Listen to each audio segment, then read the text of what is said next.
শুরু করছি পরম দয়ালু আল্লাহর নামে। রব্বি আউযু বিকা মিন হামাজাতি শায়াতিন। সালামুন আলাইকুম। আপনারা যে যেখান থেকে শুনছেন, আশা করি সকলেই ভালো আছেন, সুস্থ আছেন। আল্লাহর রহমতে আমিও অনেক ভালো আছি। তো আজ আমার আলোচনার বিষয়, মোহাম্মদ রাসূলুল্লাহর কাছে আল্লাহ কয় প্রকার ওহী করেছেন। তো আমরা তো আলেম সমাজদের কাছে শুনে থাকি যে মোহাম্মদ রাসূলের কাছে আল্লাহ দুই প্রকার ওহী করেছেন। আর এই কথা বলে বিশ্বের কোটি কোটি মানুষকে তারা বিভ্রান্ত করিয়েছে। তো আমরা আজকে কোরআনের আলোকে জানব যে মোহাম্মদ রাসূলুল্লাহর কাছে আল্লাহ কয় প্রকার ওহী করেছেন। তো কথা না বাড়িয়ে চলুন আমরা আয়াতগুলো দেখে নেই। আপনি নিজে চেক করে নিজে সিদ্ধান্ত নেবেন। আপনার হিসাবের জন্য আমাকে আল্লাহ জিজ্ঞাসা করবেন না, আমার হিসাবের জন্য আল্লাহ আপনাকে জিজ্ঞাসা করবে না। আপনার সিদ্ধান্ত আপনি নিজে নেবেন, নিজে পড়ে বুঝে তারপর সিদ্ধান্ত নেবেন আসলে কোনটি করবেন। তো আপনার হিসাব আপনাকে দিতে হবে, আমার হিসাব আমাকে দিতে হবে। এর প্রমাণ আপনারা যদি দেখতে চান তাহলে 17 নম্বর সূরা বনী ইসরাইলের 13 নম্বর আয়াত 14 নম্বর আয়াতটি আপনি পড়ে নিন, তাহলে বুঝতে পারবেন যে আপনার হিসাব আপনাকে দিতে হবে, আমার হিসাব আমাকেই দিতে হবে। তো দর্শক এবং শ্রোতা, চলুন আমরা আজকে দেখি আয়াতগুলোর মধ্যে আল্লাহ কি নির্দেশ দিয়েছে। আসলে মোহাম্মদ রাসূলুল্লাহর কাছে কি আল্লাহ দুই প্রকার ওহী করেছেন কিনা সেটি আমরা দেখি কোরআনের আলোকে। তো সর্বপ্রথম যে আয়াতটিতে আমরা যাব, সেই আয়াতটি হচ্ছে 21 নম্বর সূরা আম্বিয়ার 45 নম্বর আয়াত। তো এখানে বাংলা অনুবাদ দেখুন, আল্লাহ তার রাসূলকে কিভাবে শিক্ষা দিচ্ছেন। বলো, আমি তোমাদেরকে একমাত্র, কি বুঝলেন এখানে? আল্লাহ তার রাসূলকে শিক্ষা দিচ্ছেন, মানুষদেরকে জানানোর জন্য তাকে নির্দেশ দিচ্ছেন যে বলো, আমি তোমাদেরকে একমাত্র, ঠিক আছে, একমাত্র ওহী দিয়েই সতর্ক করি, কিন্তু বধিরেরা ডাক শুনবে না যখন তাদেরকে সতর্ক করা হয়। তো যখন শুধুমাত্র আপনি ওহী দিয়ে সতর্ক করবেন, যারা বধির শুনেও না শোনার ভান করে, তারা এই কথা শুনবে না। তারা বলবে, হ্যাঁ আপনারাই শুধু বুঝলেন, আর কেউ বুঝলো না, অল্প বিদ্যায় ভয়ঙ্কর। তারা এই ধরনের কথাবার্তা বলবে। তারা সবই বুঝে, কিন্তু যখন আপনি কোরআনের কথা বলবেন তখন তারা শুনবে না। তো এখন আমরা যাব যে একমাত্র ওহী সেটি কোনটি। অনেকে বলে, হুজুরেরা আমাদেরকে বলে যে ওহী হচ্ছে দুই প্রকার, একটি হচ্ছে ওহী মাতলু আর একটা হচ্ছে গায়রে মাতলু। তো এই বিষয়টি পরিষ্কার হওয়ার জন্য আমাদেরকে যেতে হবে 27 নম্বর সূরা নামলের 6 নম্বর আয়াত এবং 55 নম্বর সূরা রহমানের 2 নম্বর আয়াত। এই দুটি আয়াত আমরা দেখব আগে, তারপরে অন্য আয়াতে যাব। তো 27 নম্বর সূরা নামলের আপনি 6 নম্বর আয়াতটি বের করুন। দেখুন এখানে কি বলা আছে, নিশ্চয়ই তোমাকে কোরআন দেওয়া হয়েছে। এখানে আল্লাহ তার রাসূলকে কি বললেন? নিশ্চয়ই তোমাকে কোরআন দেওয়া হয়েছে। ঠিক আছে, তাহলে রাসূলকে কি দেওয়া হয়েছে? কোরআন দেওয়া হয়েছে। কার পক্ষ থেকে? আল্লাহর পক্ষ থেকে। তো আসুন আমরা সূরা রহমানের 2 নম্বর আয়াতটি দেখে নিই। তিনি শিক্ষা দিয়েছেন কোরআন। তাহলে তিনি শিক্ষা দিয়েছেন কি? কোরআন। সৃষ্টি করেছেন মানুষকে। যাই হোক, আমরা আজকে ওহী নিয়ে আলোচনা করব, এদিকে আমরা যাচ্ছি না। তো এখানে আমরা দেখলাম তিনি শিক্ষা দিয়েছেন কোরআন, তাহলে রাসূলকে এবং মানুষদেরকে শিক্ষা দিয়েছেন কোরআন। তো এখন আমরা দেখব রাসূল নিজেই বলবেন আপনাকে কোরআনের মাধ্যম দিয়ে যে তার কাছে কয় প্রকার ওহী করা হয়েছে। তো এই বিষয়টি আমরা দেখব 6 নম্বর সূরা আনামের 19 নম্বর আয়াত। তো সেখানে গেলে আমরা বুঝতে পারবো যে রাসূলের কাছে কয় প্রকার আল্লাহ ওহী করেছেন। এই আয়াতটি থেকে আমরা একদম পরিষ্কার হব। তো বের করুন, আপনি বের করে নিজে পড়ুন, তাহলে বুঝতে পারবেন। তো দেখুন এখানে কি বলা হচ্ছে, এদেরকে জিজ্ঞাসা করো কার সাক্ষ্য সবচেয়ে বড়। আল্লাহ তাকে শিক্ষা দিলেন কিভাবে? এদেরকে জিজ্ঞাসা করো কার সাক্ষী সবচেয়ে বড়? এরপর আল্লাহ আবার তাকে শিক্ষা দিচ্ছেন, বলো আল্লাহ আমার ও তোমাদের মধ্যে সাক্ষী কোন বিষয়ে। তারপরের লাইনটিতে আমরা স্পষ্ট হব। আর এই কোরআন আমার কাছে পাঠানো হয়েছে ওহির মাধ্যমে। তাহলে কি বুঝলেন এখানে? আর এই কোরআন কোন কোরআন? এই যে আপনার হাতে আমার হাতে যে কোরআন সেটাকেই বলা হচ্ছে। আর এই কোরআন আমার কাছে পাঠানো হয়েছে ওহির মাধ্যমে, যাতে তোমাদের এবং আর যার যার কাছে এটি পৌঁছে যায় তাদেরকে সবাইকে আমি সতর্ক করি। সত্যি কি তোমরা এমন সাক্ষী দিতে সক্ষম যে আল্লাহর সাথে আরো ইলাহ আছে? বলে দাও, আমি তো কখনো এমন সাক্ষী দিতে পারি না। বলো আল্লাহ তো একজনই, এবং তোমরা যে শিরকে লিপ্ত রয়েছো আমি তা থেকে সম্পূর্ণ মুক্ত। তো দর্শক এবং শ্রোতা, আপনি একবার নয় হাজার হাজার বার যদি এই আয়াতটি পড়েন একই কথা পাবেন। সেই কথা হচ্ছে, আর এই কোরআন আমার কাছে ওহির মাধ্যমে পাঠানো হয়েছে, আমি এই কোরআন দিয়ে তোমাদেরকে সতর্ক করি আর যাদের কাছে এই কোরআন পৌঁছে যায়।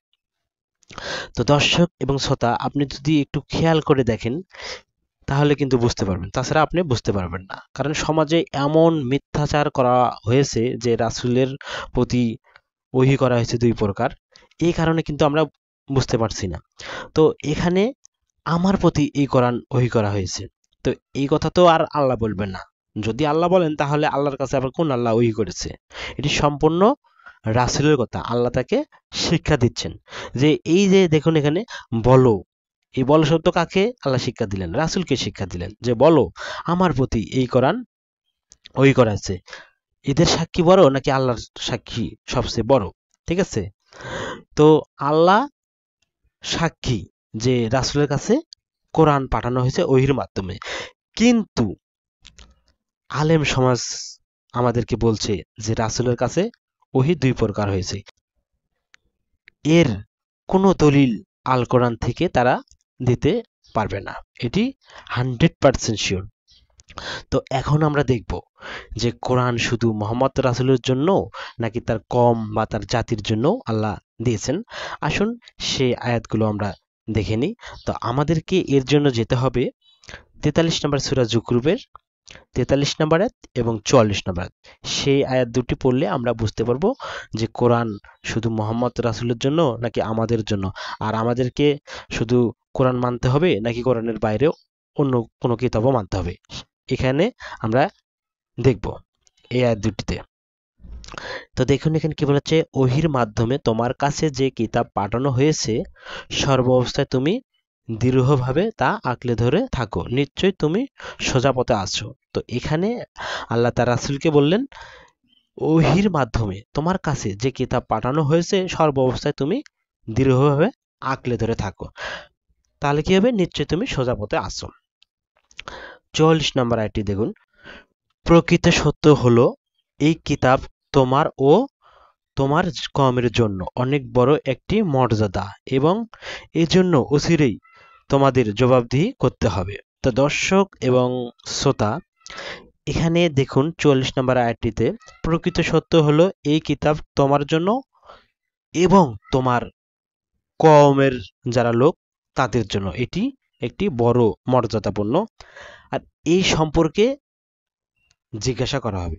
তাহলে আমরা এখান থেকে দেখলাম যে এই কিতাব শুধু রাসূলের জন্য নয়, এটি আমাদের জন্য। এছাড়া অন্য কিতাব আমাদের মানতে হবে এমন কোনো নির্দেশ আল্লাহর পক্ষ থেকে নেই। তো এর জন্য আমরা দেখতে পারি 7 নম্বর সূরা আরাফের 3 নম্বর আয়াত, তোমরা মেনে চলবে তাই যা তোমাদের প্রতিপালকের পক্ষ থেকে অবতীর্ণ হয়েছে। তো রব্বুল আলামিনের পক্ষ থেকে কি অবতীর্ণ হয়েছে সেটি আমরা কিন্তু দেখেছি সূরা রহমানের 2 নম্বর আয়াতে, 27 নম্বর সূরা নামলের 6 নম্বর আয়াতে। তো দর্শক এবং শ্রোতাবিন্দু, আপনারা যদি এই আয়াতগুলো নিয়ে গবেষণা করেন তাহলে বুঝতে পারবেন যে ওহী আসলে কয় প্রকার আর রাসূলের কাছে কয় প্রকার ওহী করা হয়েছে। কিন্তু আমরা তো হয়েছি সোনাওয়াল্লা, আমরা শুনে শুনে মুসলমান হয়েছি, কেউ কিন্তু আমরা পড়ে মুসলমান হইনি। তো মুসলমান আসলে কোরআনের ভাষা না, কোরআনের শব্দ হচ্ছে, কোরআনের ভাষা হচ্ছে যে আপনাকে মুসলিম হতে হবে। আর মুসলিম শব্দর বাংলা অর্থ হচ্ছে যে নিজেকে আল্লাহর কাছে আত্মসমর্পণ করে, সেই হচ্ছে মুসলিম। তো সেই মুসলিম কিভাবে হবেন?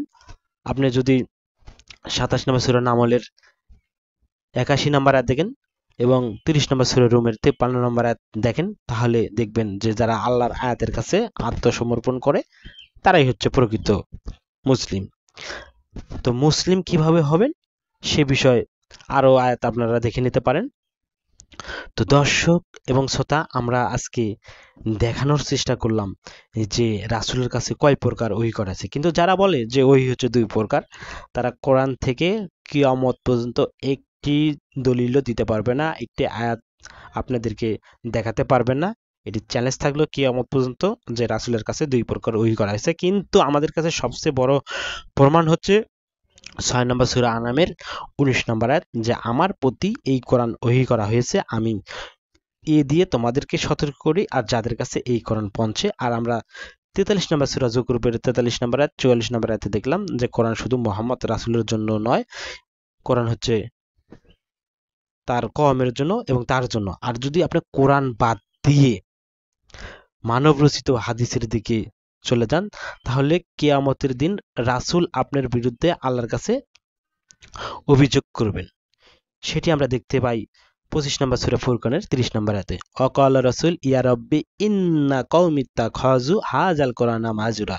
আর রাসূল বলবেন, হে আমার প্রতিপালক, নিশ্চয়ই আমার এই জাতির লোকেরা তারা কোরআনকে পরিত্যাজ্য গণ্য করেছে। রাসূল কিন্তু বলেন নাই যে আমার এই জাতির লোকেরা তারা আমার এই হাদিসকে, রেখে যাওয়া হাদিসকে বা আহলে বায়াতকে বা আমার এই সুন্নতকে তারা পরিত্যাজ্য গণ্য করেছিল। তো রাসূল কি বললেন?